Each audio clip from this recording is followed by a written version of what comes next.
Hi guys, this is Ollie here from iwillteachyoualanguage.com.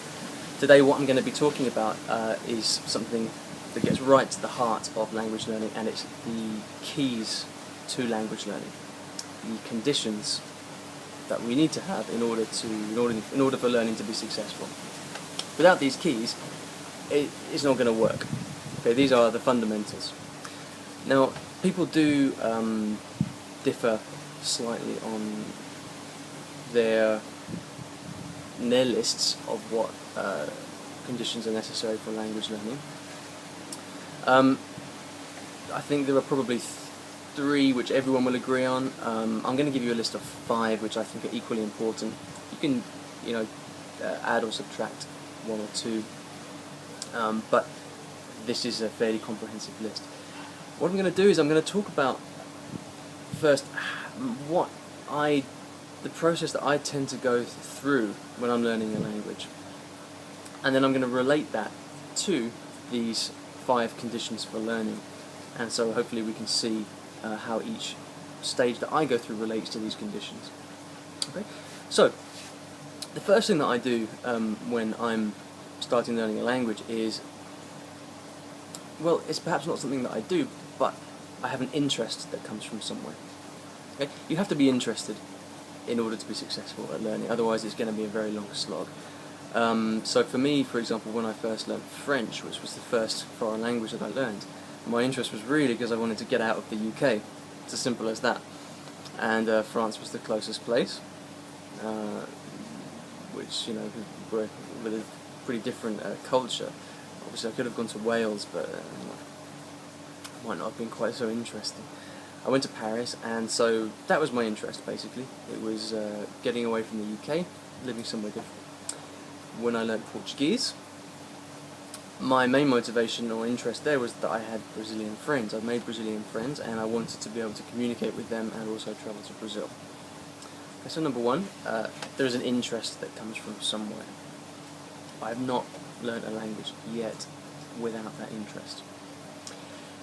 The next thing I'll tend to do is I'll head out and I'll buy a grammar book or a teach yourself book of some description. Now I don't rely on this, and I don't use this to teach myself. That's an important point to make. However, what I do is I look through it and I'll learn some of the basics from it. And this is, I think, what these are probably most useful for. It's looking at things like personal pronouns, basic verb conjugations. If it's a language with a different writing system, it might be the basics of how the script is put together. Okay, so I'll look at these basic things and I'll just start to form an idea of how the language works. I'll probably also, now that they are available, download some language podcasts, some of the various, learn Japanese, learn Spanish, whatever podcasts that are available. They're a great resource. I wouldn't use them to actually learn the language, but I would use them as a great source of exposure to the language, basically listening, because you need to start listening as soon as possible. Okay. Now the third thing that I'll do, if relevant to the language, is I'll start to learn the script. Now obviously for French or Spanish or German, you don't need to learn another script, so this is not particularly relevant. However, if you're going to learn Japanese or Arabic, you have got a big extra task ahead of you, because you have to learn the script for that language. So what I'll do is I will start tackling that script as soon as possible. Now in the case of Arabic, it was quite easy because there's only, I think it's 28 letters or characters I should say, to learn. In the case of Japanese, you've got the hiragana and the katakana alphabet, which are relatively straightforward to learn. It's just a question of rote memorization, really. And then obviously for the kanji, and that goes for Chinese as well. This is a different ball game. You've got a lot to learn, many thousands. So the thing to do really is to get going as soon as possible. So I will start to learn the language system. That's the third thing. The fourth thing I'll do is, well, the fourth, fifth and sixth thing, really, they come at the same time. and these three things basically form the basis, the ongoing learning content, I'd say. Okay. So the first thing is, I would begin learning vocabulary en masse. That means learning as many words as possible, as many, as much vocab as possible, starting with possibly with high frequency words. Although personally I'm a little bit skeptical about high frequency words beyond the first 100 or so, partly because these high frequency words often will not have a direct translation in English, so learning those words, it might be quite some time until you actually understand the real meaning and usage of those words. But anyway, what I will tend to do is start learning vocabulary from around me. So I'll learn the name of the station where I'm living. I'll learn vocabulary maybe to do with my job, work. I'll learn vocabulary to do with the things that I enjoy doing every day. So I'll start to learn as many words as possible. I will also find a conversation partner. Now this goes for whether I'm living in the country or at home. It really doesn't make any difference. I'll find someone who I can meet on a regular basis, and I can basically experiment with trying to say what I want to say. The basic process is that I will sit down with this partner, and I will try to say what I want to say, and if I can't, I'll ask them, well, how do you say that? And so you've got this cycle of basically me trying to express myself, get meaning across, and then them helping me out when I can't do it. I'll also, maybe a little bit further down the line, is bring texts that I've written, samples of writing, and I'll ask them to correct what I've written, because you've got a learning source there as well. So that's a conversation partner, absolutely crucial. Then the sixth thing is I will start to find texts to read. Okay, you need to. It can be tricky to find the right thing to read. Textbooks are usually a good source right at the beginning, especially with a language with a different script. You've also got graded readers, which are a great resource, and parallel texts. So those books or short stories written in both English and the target language. So those last three things are mass vocabulary learning, find a conversation partner, and lastly, finding texts to begin reading. Okay? So all in all, to recap, we've got number one, an interest that stems from somewhere. Number two, buying a grammar book and listening to podcasts. Number three, if relevant, starting to learn the script. And then the last three things, mass vocabulary learning, finding a conversation partner, and starting to read texts. Okay, so that's the basic process that I go through. Things don't necessarily always happen in that order, but that's the nuts and bolts of what happens. Now, within that, what are the keys to success? Well, let's look at them. There are 5 things, in my opinion. Again, this is subjective, but it's based on a fair amount of research, academic research that many people have done for a long time, and also my own experience to a certain extent. So the number one thing, the number one key to language learning is motivation. This is really the most fundamental of all. Without motivation, you're just not going to get anywhere. You need motivation basically need motivation not only just to keep going over the long term, but you need motivation to engage with and try to understand the language that you're studying. Okay. The second thing that you need, the second key to language learning, is exposure to the language. You need to have a lot of exposure to the language, both spoken and written, it's very intuitive, really. If you haven't listened to the language, if you haven't read the language, if you haven't had any input, how are you going to learn it? How do you know what it is? So you need to have a lot of exposure to language in use. This is real language, not necessarily language from a textbook, but language in use. It needs to be spoken and written, and it needs to be both planned and spontaneous if you want to develop a rounded ability in the language. One of the dangers of using only texts or reading to learn a language is that you don't get any spontaneity, and when we're speaking a language, the spontaneous characteristics of the language are very, very apparent. All the hesitations, the ums and the ahs and the wells, and things that you don't necessarily find in written text. The third thing is an ability to notice. You need to be able to notice things at all levels of the language.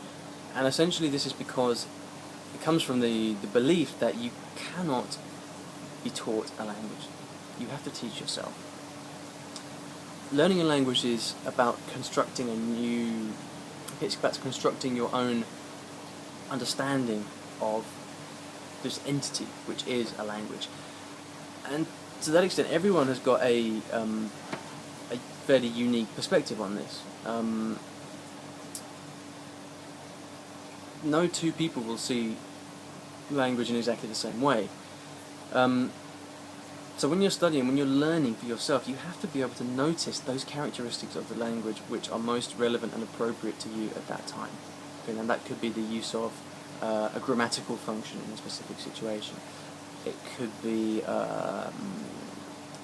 some nuances in pronunciation. It could be, for example, in speaking, the way that people begin sentences, sentence openers as they're known. Whatever it is, and whatever you're studying, you have to be able to notice features of language. So these first three, I'd say, are the absolute keys. It's motivation, it's exposure to language, and it's the ability to notice. The last two are, firstly, time with the language, to let the language grow and evolve inside you. And then, lastly, the opportunity to use the language to actually produce. Let's have a look at those in turn. So, firstly, time with the language. There's almost certainly a neuroplasticity element to language learning, which is to say that your brain adapts to language over time. It's not an academic pursuit where you construct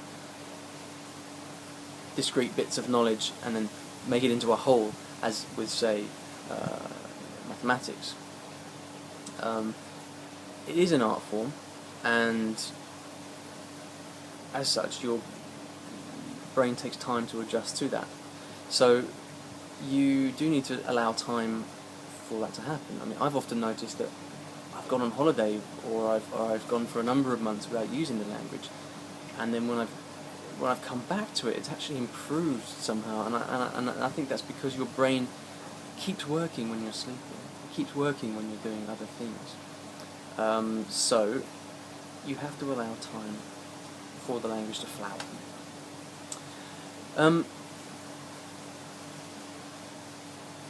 Now, opportunities to use the language, it's linked to this idea of language not being something that you're taught, but it's something that you learn for yourself, and you learn your own version of this language. You have to construct your own version of the language, and the only way to do that is by using it. By using the language, and it's through making mistakes and learning from those mistakes. If you never make any mistakes, how is it possible to learn from them? So you have to have the opportunity to use the language, and that goes for both written and spoken as well. It's a complex and involved process of trial and error, and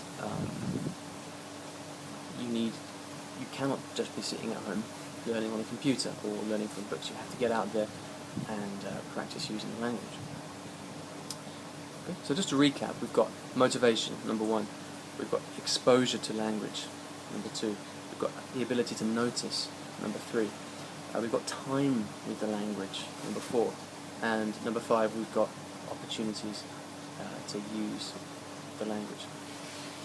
Now, if we relate that to what I spoke about earlier, which is my process of learning a language, we can have a quick look at how those two things relate. So, number 1, motivation. Well, for me, it's really fairly simple. I am when I've decided to learn a language, I have had an interest, whether it's friends or work or living in the country, whatever it may be.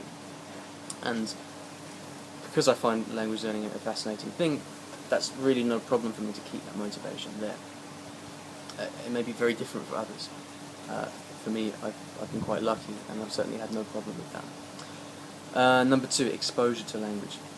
Well, as I said, fairly early on I start listening to podcasts. And as soon as I'm able, I start to read texts, and I also find that conversation partner, that crucial conversation partner, and I make sure in those sessions that we only speak in the target language. Now, if it's a kind of free exchange type arrangement, then we might do half the session in the target language and then half the session in English, for example. But I make sure that at least half of that session is in the target language only, and that gives me the opportunity to listen and to get that extra exposure. The third thing, the ability to notice. Well, it's difficult to say really whether this is an innate quality, but I think it can be nurtured. I think you can work on this yourself. I think the key thing is really an attitudinal point. It's don't expect to be taught the grammar or the accent. You have to learn it for yourself. So go out there and find it. Find examples in the text that you're reading. Listen back to the podcast that you've been listening to and try to notice how people begin sentences or how they clarify or ask for clarification. The ability to notice really is the extent to which you are prepared to teach yourself the language. 4, time with the language.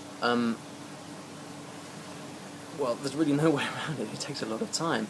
For me, learning Spanish and Portuguese and Italian, in fact, really didn't take that much time. It was a case of a couple of months each. But that's slightly misleading because I'd already spent a long time learning French, which is the first language I've learned. And then, of course, those languages have a lot in common with English, which I spent my entire life up until that point learning. So it's a slight misnomer to say that I learned Italian in 2 months, for example, because, well, I did, but add on to that the cumulative experience up to that point in my life, and you've got a long time.